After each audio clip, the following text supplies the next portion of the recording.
Mrs. S. Shobana is working as Assistant Professor in the Department of English at Sindhi College of Arts and Science, Chennai. She has done a UG in Botany with distinction at SRC Trichy. She has done her MA and MPhil in English Literature under Alagappa University, Karaikudi. Now, she is doing a PhD in English under the University of Madras at Queen Mary's College, Chennai. She has attended many workshops and conferences and has presented papers in national and international level. She has more than 10 years of teaching experience in UG and PG in the area of English, environmental science, and soft skills. Her research interests are environmental science, public health, and hygiene. Welcome to UGC lecture series on public awareness part 2. Now, before we go on to the part 2 session, let me recap what we dealt in the part 1 session. We saw about how to save our environment from natural disasters and what steps could be taken to preserve our environment. We saw about the environment significant days and how we have to celebrate those days and how we can create an awareness among the public regarding saving our environment. Now, we will move on to our part 2 session. In this session, we are going to deal with habitat preservation, threatened ecosystems, and soil conservation. Now, let me explain you what is a habitat. A habitat is a place of living of an organism.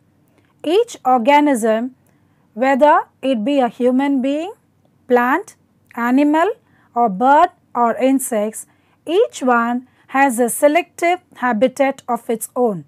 The animals can survive in a variety of habitats. Man can survive in a particular habitat. Likewise, birds and insects survives in a particular habitat. So, once the habitat is changed, can they survive? The question is this. So, we have to first see the habitat of every organism and how we can preserve those habitats. Habitat preservation of animals we are going to deal with now. The rapid destruction of forests and the growth of human habitation and activities have reduced the natural habitats of animals and birds. Forest is an area which is rich in trees and woods. Now, man is habitating the forest. He is cutting down the trees of the forest and utilizing the forest for his own habitation. The forests are cleared for the sake of wood, timber, and even the animals in the forest are caught, and the forest area is becoming reduced, and the animals in the forest are now running about here and there for their habitats. The habitat of the animals is the forest, but now the animals are in search of a fresh habitat. Can we live somewhere when we are pushed out of our houses? Never. We cannot. Likewise, when the animal's natural habitat, the forest is cleared, the animal suffers a lot. It searches for its place here and there. It runs about in search of shelter and water and prey.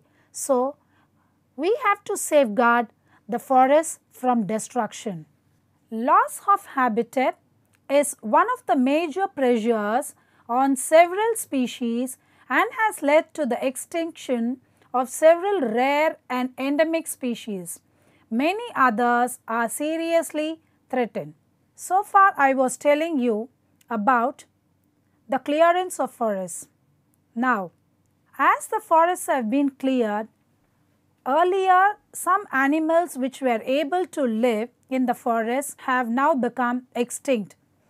They were not able to cope up with the new habitat, so their species got reduced and they have become extinct now. A few other species are now turning towards extinctness as they are unable to find habitat. So, it is our duty to save the habitat of these animals and save our forests from destruction. Threatened ecosystems. So, already I told you that we have to safeguard our forests from clearage. So, what are the things we can do to save these forests? If we plan and act, we can do many things. So, let me list out to you the points. Visit forests responsibly. Remember to bring out everything you take in and clean up litter left by others. See, when you visit a forest, just check what are the things you are taking inside the forest.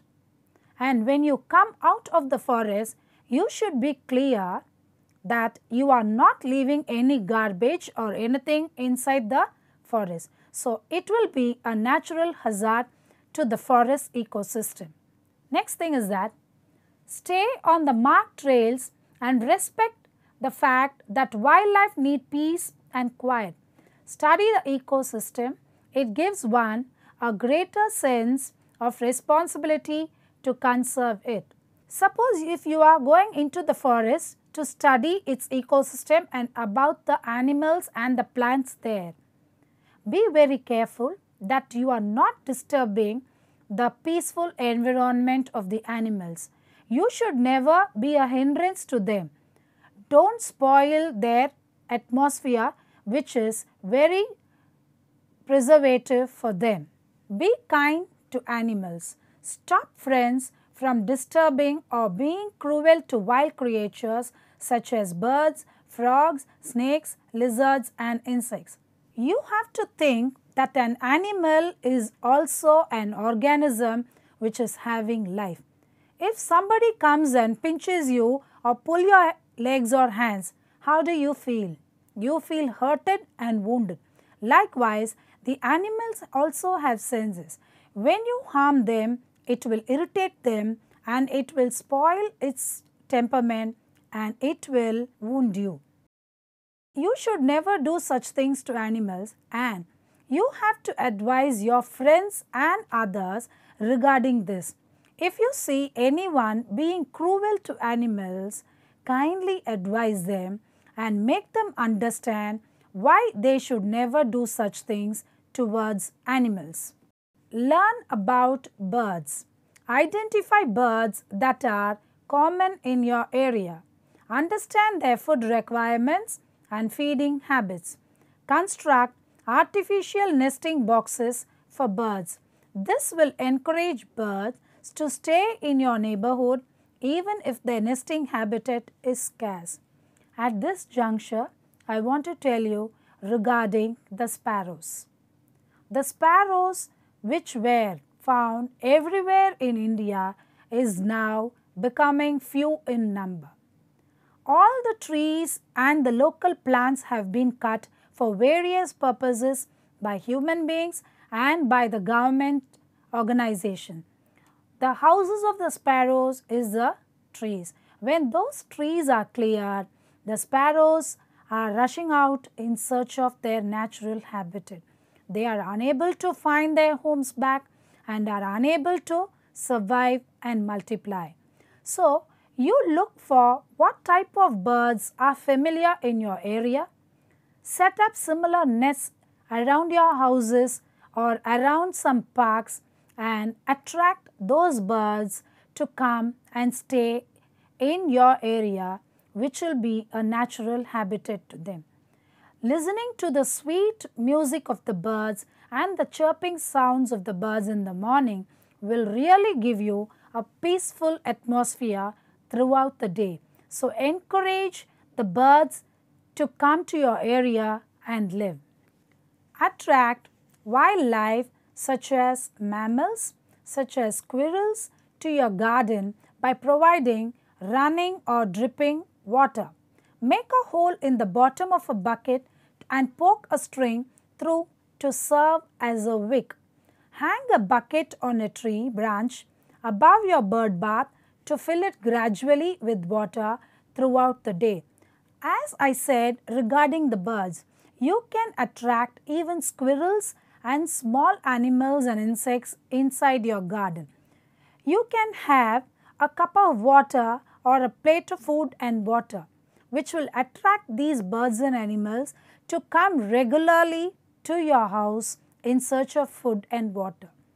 You will be peacefully, mentally, and your happiness will be increased when you see them coming regularly to your house. Even for sparrows, you can spread some grains or food grains or pulses in your garden to attract them. They will really have a watch out to their food daily in your house. Protect wildlife, especially birds and insects that are insectivorous and live in your neighborhood by eliminating the use of chemicals in your garden. See, if you have a garden, in order to have control over the insects, you need not buy some pesticides and use them. Instead, if you allow a few insects to grow there, it will be of great use in cleaning up your garden. You need not go for chemical products for your garden. Instead, use organic measures from vermicomposting and by introducing natural pest predators.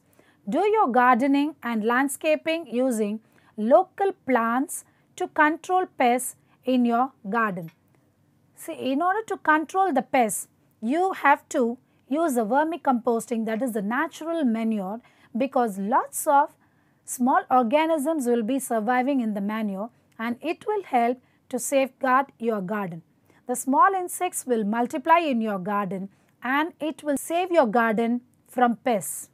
If you have pets, feed them well and give them a proper home and in an emergency, proper medical care. Many of us have a liking towards pets. We simply buy those pets, even if they cost too much for us, we buy them for namesake to show off in front of others that we have got a costlier pet. But very soon we become tired of feeding them and taking care of them.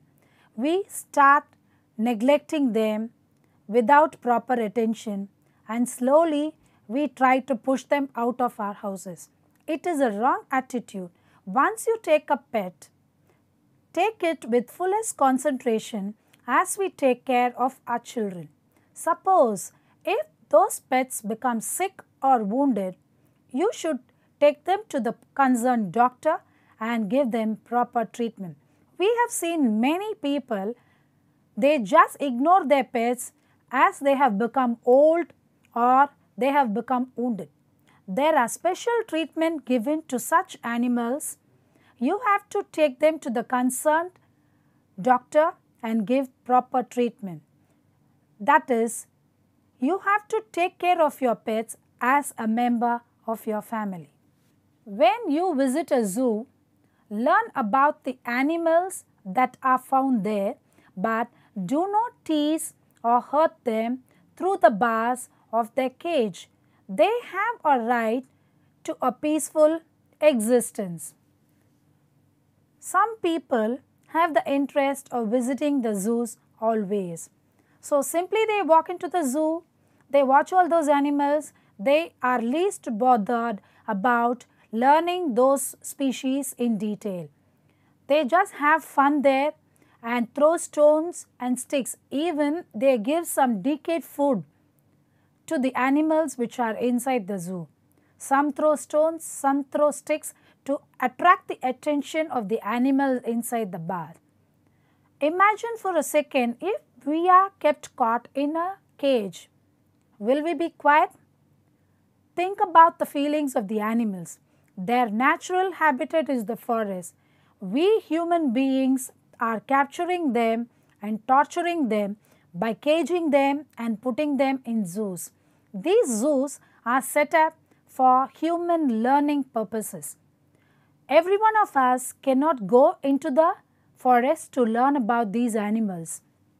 We can look those pictures of animals in our books or see those pictures in televisions or media, but can we have a glance of them in front of us? No. Only through a zoo we can see these animals in front of us. So, try to be kind to the animals which are in the zoo. They are kept mainly for our purpose. So, go visit the zoo, look these animals very happily and maintain silence and maintain a proper atmosphere to those animals. So far we saw about the do's which we have to do to safeguard the habitat of the animals. Now, let us see about the don'ts. We shall meet after a short break.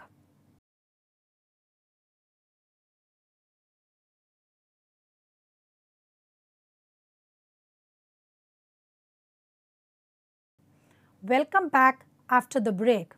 So far, I was telling you about the do's which we have to do to save the environment and the habitat of the animals. Now, let me list out the don'ts which we should never do to danger the animal habitat. Do not disturb, tease, hurt or throw stones at animals in a protected area and stop others from doing so. If you see an injured animal, contact the forest officials. Do not disturb or destroy the natural habitat of birds or animals.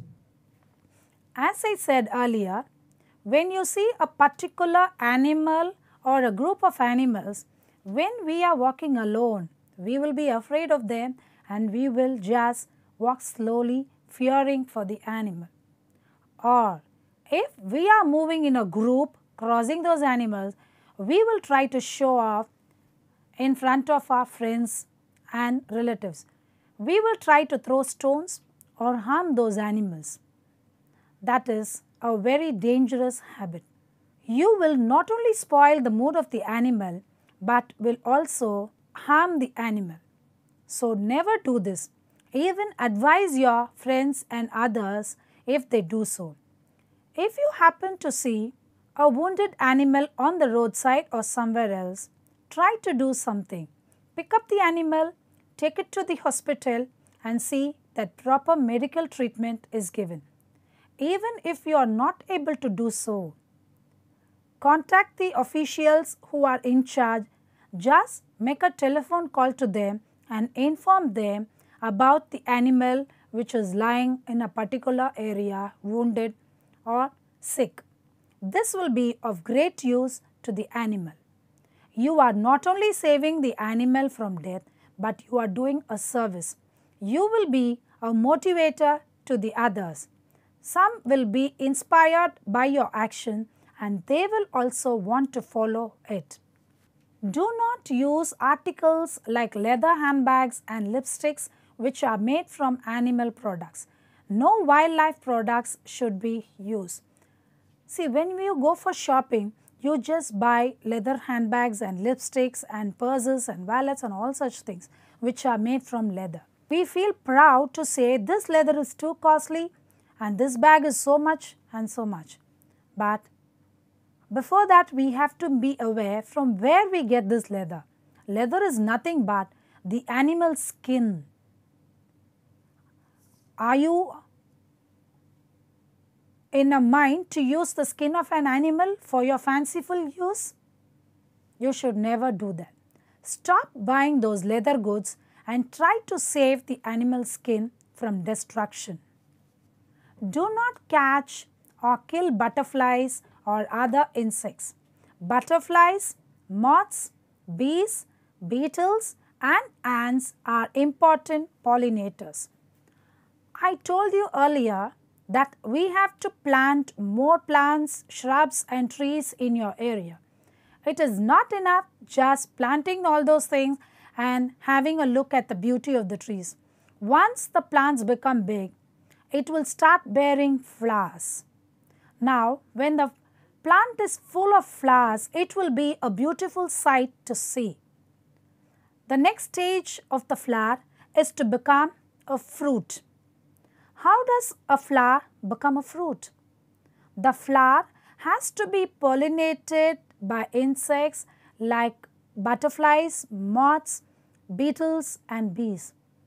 If you harm these butterflies and moths and beetles, how can pollination be effective? How can these flowers become fruits?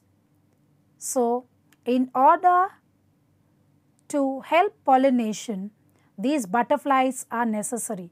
But now it is clear that these butterflies are also in the list of endangered species. So, don't catch these butterflies and harm them. Try to save their habitat and their lives. Do not kill small animals and insects like dragonflies and spiders as they act as biological pest control mechanism. As I told you earlier regarding the case of the butterfly is a natural pollinator. The dragonfly is a natural pest control. So, when dragonflies are there in our gardens, it will catch the small insects and pests which are in our gardens and plants. We need not use pest controls. Instead, we can allow these dragonflies and moths to survive in our local area gardens. Do not bring home animals or plants collected in the wild. You could be seriously harming wild populations and natural ecosystems where they are collected. Some have a fancy in saying that when I went to the zoo, when I went to the forest, I caught this animal, I caught that animal, and they will bring them, separating these animals from their parents and from their natural habitat to their own houses. If we are separated from our families and taken out somewhere and kept in some other place, will we live a happy life? No. Likewise, these animals and plants, when we are taking them out of their natural habitat and taking it somewhere else and making them live in that particular place, they cannot lead a happy life. How much ever you feed them and keep them happy, heart to heart, they will be feeling sad. So, try not to separate them from their natural home, that is from their forest habitat. Do not buy products like purses, wallets, boots and that are made from reptile skin. If you are not certain that a product is made from a wild species, it is better to avoid it. As in the case of leather, this is regarding the skin of a reptile. We buy fanciful articles like purses, wallets and boots made from the reptile skin. The reptile is tortured and the skin is removed, tanned and then only it is made into a product which is useful to human beings. Are we so cruel, so wild in using these products which are made from animal skin? Even if you are not sure whether it is made from an animal skin or not, please avoid using them. You kindly advise your friends and others and stop them from purchasing such articles. Do not buy products made from ivory. Elephants are killed for their tusks, which are used to make a variety of ivory products. Human beings are very boastful. They want others to know that they are very rich and pomp. So, they want to show off the articles which they have to just make others believe that they are living a rich existence.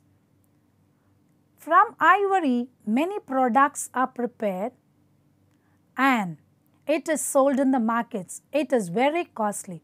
However the cost may be, the human beings are ready to purchase it and boast that they are having it with them.